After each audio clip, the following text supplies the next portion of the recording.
Bem, com muito prazer recebendo o prefeito Alexandre Calil de Belo Horizonte, terceiro maior cidade do país, terceiro maior colégio eleitoral do Brasil, e um prefeito que foge um pouco da tradição brasileira e mesmo mineira, do que eu estudei. Eu trabalhei alguns anos na Universidade Federal de Ouro Preto, conheço a política mineira de estudos na área de história política também, mas o senhor é algo assim, bastante diferente, né? A sua forma, inclusive, de tratar política, de se relacionar com a Câmara dos Vereadores. Primeiro, quero agradecer ao senhor a aceitação do convite. A primeira questão é a seguinte: todos os prefeitos falam, é difícil governar porque tem a Câmara dos Vereadores e ela sempre, o vereador quer isso ou quer aquilo. Como é que foi o primeiro mandato e como será o segundo mandato do senhor, da relação entre o Executivo e o Legislativo? Antônio, você é um professor de história, né? Que é uma das minhas grandes frustrações, né? Não ter estudado história e não saber tocar violão, mas Deus não quis. Bom, eu comandei a Câmara Municipal, quer dizer, eu tive a minha base usando a velha política, que é entregando o serviço na ponta. Quer dizer, o vereador se reelegeu da minha base porque ele entregou a obra lá na ponta. Eu não dei cargo, nenhum cargo para nenhum vereador. Entendeu? Então você sabe muito bem que é assim que funcionava antigamente, né? Porque eu sou empreiteiro da Prefeitura de Belo Horizonte, quer dizer, eu deixei de ser quando assumi a prefeitura há mais de 40 anos, né? Meu pai começou em 65. E como é que era que o prefeito fazia? Ele fazia as ruas, asfaltava, sinal, faixa, poda, é um síndico, mas atendendo a minha base a tempo e a hora, sabe? Então, eles falam de nova política, aquele negócio de entupir de carro, fazer aquela bobajada que não funciona, que não dá voto, e que, sendo que cada vereador tinha sua entrega para mostrar no final do mandato. Então, eu tive uma base tranquila, sólida, sem nenhum problema, simplesmente usando o que se usava antigamente. O vereador solicita, quer dizer, ele trabalha para o povo da região dele, ele trabalha para o prefeito que está atendendo a região dele e para ele que está atendendo a região dele. Então, isso foi simples assim. Durante esse ano, antes do processo eleitoral, de novembro, a grande questão que se colocava para alguns era uma relação entre combater a Covid-19 e o processo eleitoral. Ou seja, alguns faziam a relação que, olha, esse prefeito, se começar a fechar o comércio para proteger a vida dos munícipes, vai ter problema lá no processo eleitoral em novembro. Se falava muito isso nos meses de abril, maio, junho e assim por diante. O senhor, aí em Belo Horizonte, eu acompanhei daqui de São Paulo, tomou medidas ousadas em relação a essa questão, né? E aí, para surpresa de alguns, foi reeleito no primeiro turno com 2/3 dos votos. Como é que se explica isso, do senhor ter enfrentado de forma, como outros fizeram na Europa, vale lembrar, de forma mais dura para impedir a circulação da Covid-19 e o sucesso eleitoral? Há uma incompatibilidade entre uma coisa e outra ou não tem nada a ver? Marco Antônio, isso é uma questão de vida, né? Então, eu já devo ter feito muita coisa errada na minha vida e já fiz muita coisa certa. Na minha casa, são 3 filhos com 3 noras, né? São 6. Desses 6, 3 são médicos, né? Então, nós estamos falando em medicina, em ciência, em vida.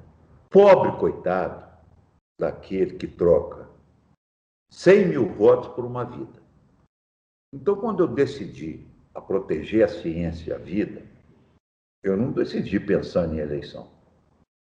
Eu decidi pensando que eu não tinha mais idade para carregar caixão nas minhas costas e na minha consciência. Então, essa foi uma decisão simples assim. Não sou demagogo, não sou, era realmente uma incógnita, a gente não sabia o que ia acontecer na eleição, e eu disse o seguinte, gente, entre perder a eleição e ser responsável por uma morte, quem já perdeu pai, quem já perdeu mãe, como eu, entendeu? Então eu te dou uma notícia aqui agora. Meu filho está infectado. Ele é médico. Quer dizer, os negacionistas vão para o hospital. E ele, que é um médico que está lá no ambiente mais perigoso, ele está infectado, poxa. Quer dizer, que brincadeira é essa? Você já imaginou o que Deus podia me mandar se eu tivesse pensado nisso? Graças a Deus ele está muito bem, está isolado, tá ótimo, que ontem ele já veio me amolar por causa de Atlético, no telefone, depois do jogo, já isolado. Mas esse é o ponto, cara. Meu filho está de Covid, porque está lá ajudando. Tá certo? Que está atendendo, e lá entra cara ele é ortopedista, mas entra cara contaminado, entra gente contaminada, passa enfermeira contaminada, de máscara, de tudo, está doente. Onde é que nós estamos? Que país é esse? Que país é esse que nós estamos? Então, por coincidência, eu recebi essa notícia anteontem, entendeu? Então, vai pensar em voto? Você troca seu filho por um voto? Claro que não, né? Então é isso. Então é só se colocar no seguinte: por que eu tenho, graças a Deus, muita fé em Deus que não vai acontecer nada com ele? Porque eu protegi vida, porra. Eu protegi vida. Deus vai me proteger agora. Falando em vida, o senhor no programa Roda Viva teve... muitas das pessoas não conheciam o senhor e conheceram no programa Roda Viva e tal. E um político que não é de São Paulo, eu nem sei onde ele mora, que é o Eduardo Bolsonaro, que deve ter um domicílio falso aqui em São Paulo, porque ele não é de São Paulo, não mora aqui.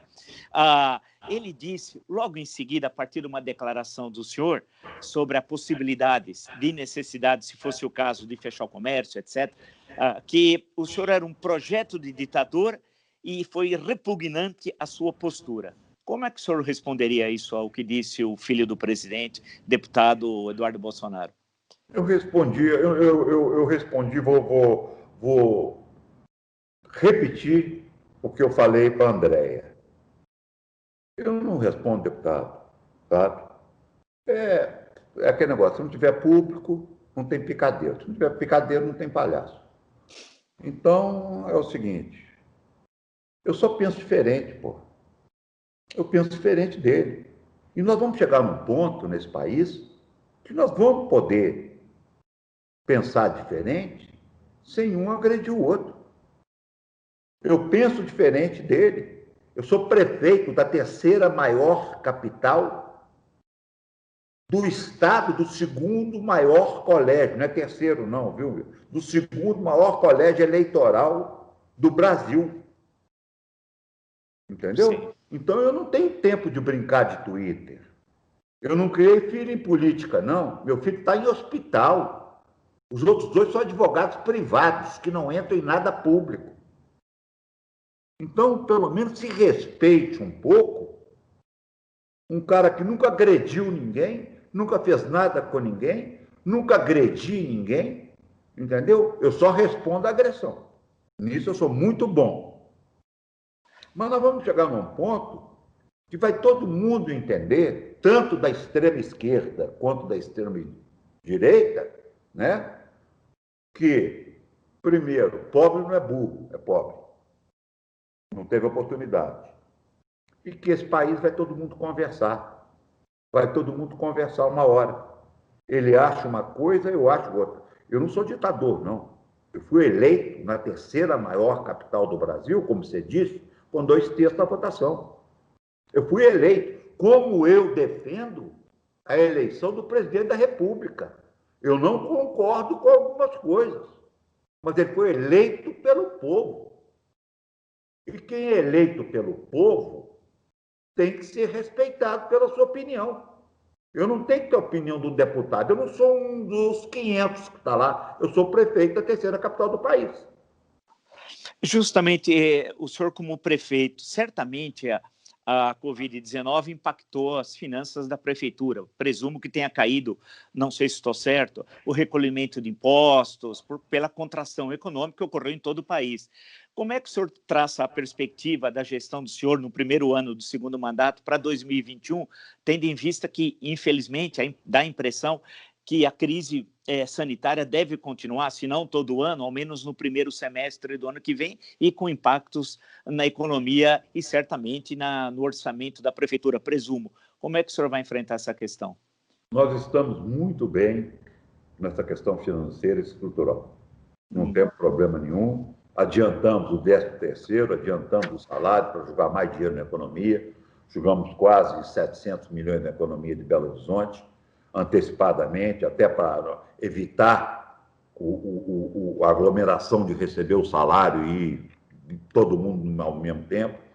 Nós vamos passar com superávit, com dinheiro em caixa, tá certo? Nós já estamos com arrecadação pré-pandemia, por incrível que pareça, porque está um estudo da UFMG, né, da área econômica, que quanto mais duro você for com a pandemia, mais rápida é a sua recuperação.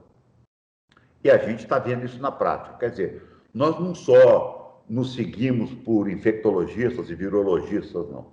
Nós somos parceiros da Universidade Federal de Minas Gerais, que, como você sabe, é um berço pensante do Brasil, que está aqui do meu lado. Eu te dou um exemplo simples. Se a gente receber hoje aquela vacina da Pfizer de menos 70 graus, eu tenho já reservado na UFMG 15 freezers para armazenamento dessa vacina, com a capacidade de 1.240.000 doses. Então, a Universidade Federal me disse o seguinte: quanto mais duro for, mais fácil será de sair da crise econômica. E foi o que aconteceu com a Prefeitura de Belo Horizonte. Nós estamos absolutamente tranquilos para o próximo ano, para os próximos anos, que a gente vem todo ano dando superávit. A gente não sabe, mas é uma possibilidade triste, se for necessário, tendo em vista os últimos números de óbitos que voltaram a crescer muito rapidamente, e como não há ainda claramente um plano nacional de vacinação com metas, início com data, isso não se sabe até o momento da nossa conversa, né? E é preocupação de todos os especialistas, caso esse número continue subindo, falamos em 915, 920 mortos dia. Qual será a ação do senhor se nós chegarmos àquele momento difícil, como foi abril, maio, junho desse ano, agora para 2021, ainda em dezembro? Dizem que as festas de final do ano devem propiciar a circulação do vírus, é o que dizem, tal qual o Dia de Ação de Graças nos Estados Unidos. Qual vai ser a ação da prefeitura? Olha, a ação, nós temos aqui uma metodologia que foi exposta à população e a todos. Né? Nós temos 3 termômetros, que é o R0, que é o índice de contaminação, nós temos a ocupação de leito e a ocupação de UTI. Hoje nós estamos estáveis, não há subida em patamares altos, mas em torno de 60 e poucos por cento de ocupação.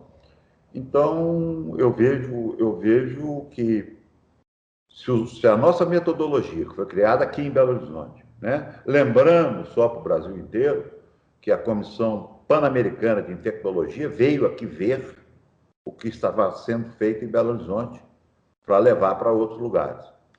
Né? É um detalhe só.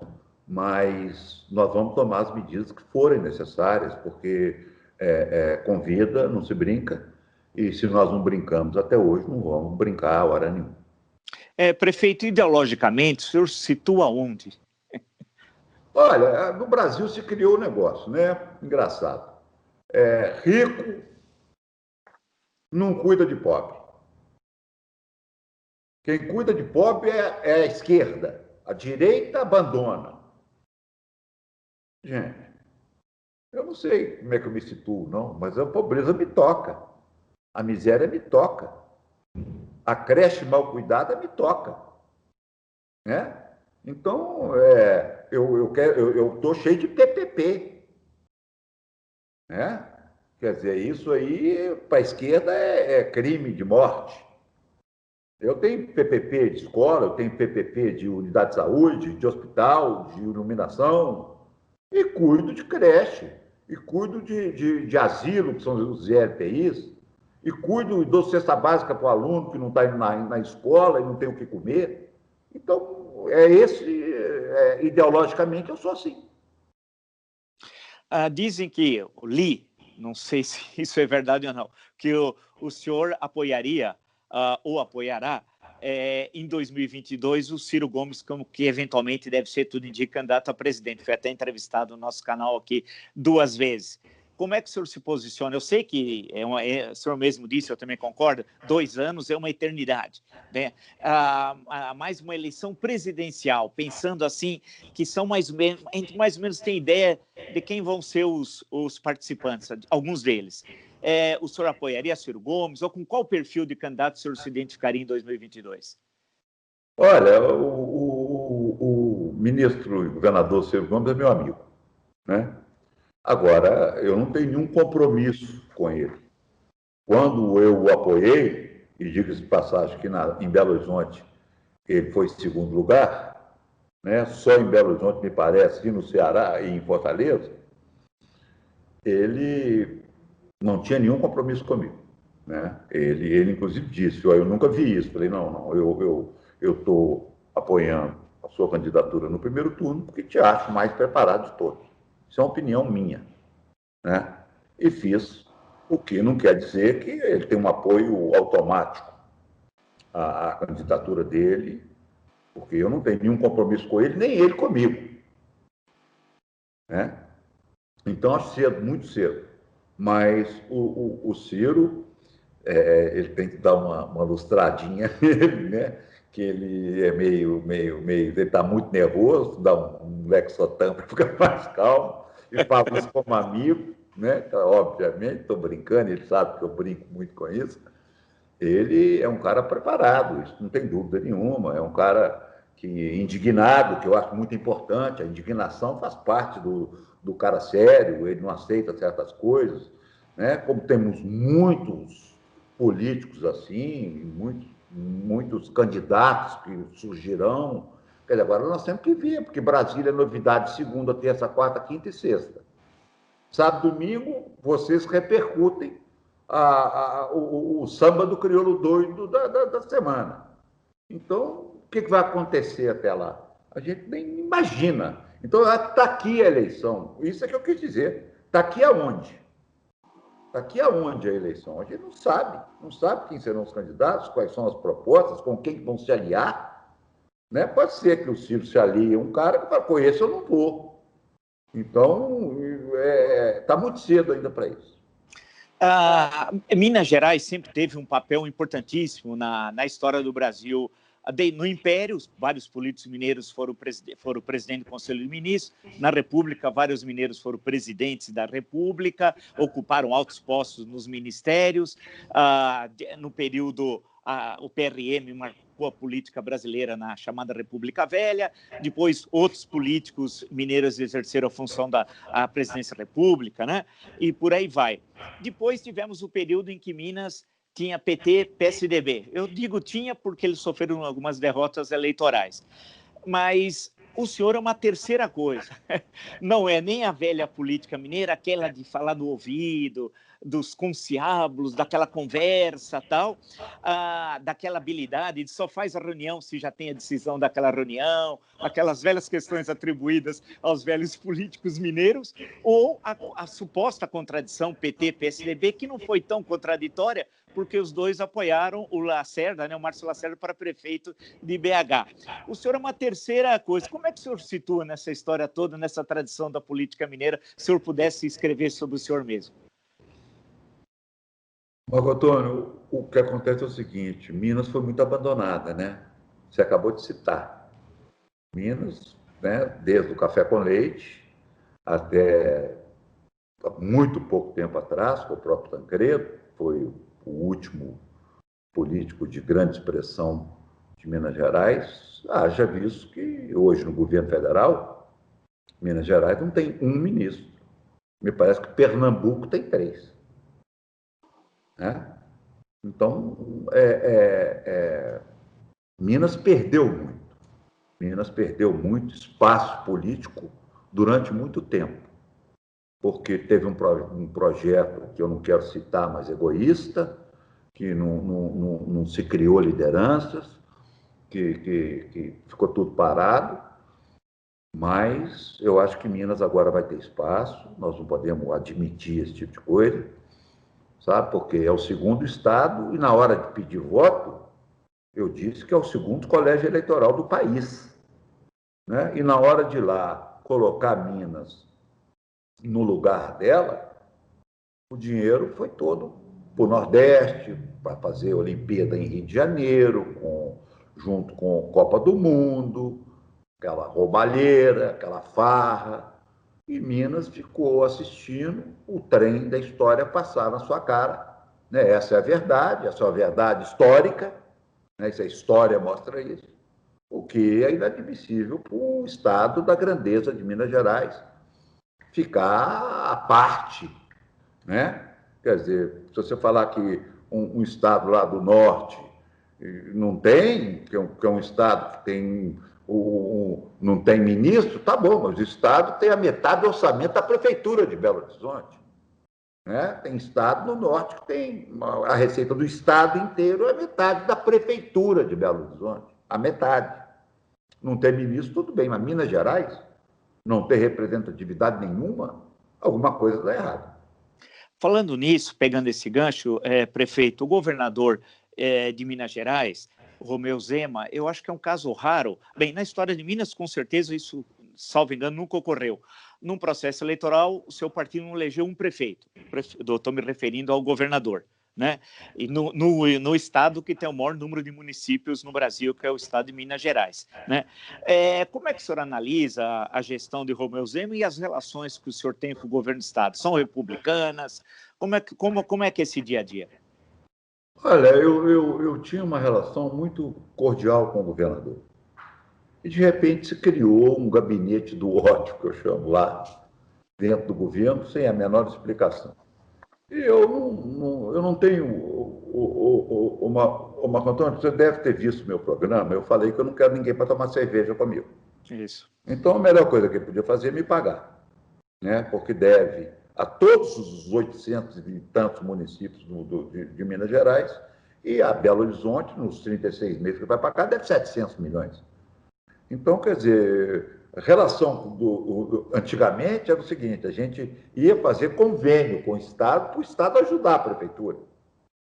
Então, eu não vou tomar cerveja com o governador e, além de tudo, abre uma caixa de ferramentas de agressões completamente descabidas, não tem porquê, eu não faço nada com ele, nunca fiz, ele não me interessa, porque não tem o que me dar. Né? Eu vou lá no Google, você é contra o Bolsonaro? Não, se você levar um cheque, eu vou lá para Brasília buscar e fazer uma estrada aqui, fazer uma obra, implantar uma planta, fazer qualquer coisa aqui. Agora, eu não vou lá fazer visita política, fazer visita de cortesia, porque eu nunca fiz na minha vida. Né? Foi quando eu citei com o presidente Michel Temer. Eu fui lá e abri um hospital que ele me ajudou a abrir, de 400 leitos quase, em 4 meses, 5 meses. Então, quer dizer, eu vou lá para isso. É isso que me interessa.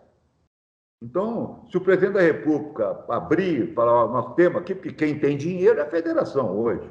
Né? O Minas Gerais é o estado mais quebrado do Brasil. Ele continua sendo ele consegue ser mais quebrado que o Rio e que Porto Alegre, que o Rio Grande do Sul. Entendeu? Então, por que esse ódio de mim?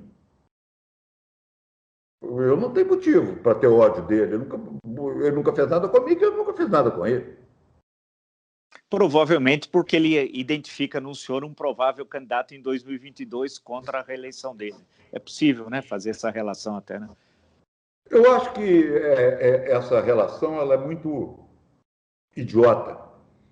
Porque se o cara fizer uma boa gestão, né, como eu disse, nem se descer o anjo Gabriel vai ganhar dele.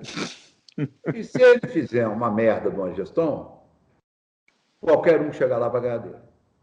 Então, eu fiz 4 anos de gestão, né? Acredito que a população gostou da gestão E respondeu, quem manda é o dedo.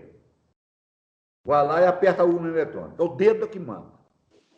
Não adianta mais negócio de tira do bolso, do colete, o negócio, coliga de cá, coliga de lá. Isso quem vai definir a reeleição de governador, de presidente da República, é a gestão. Sabe? Pode ser essa a minha diferença para os outros.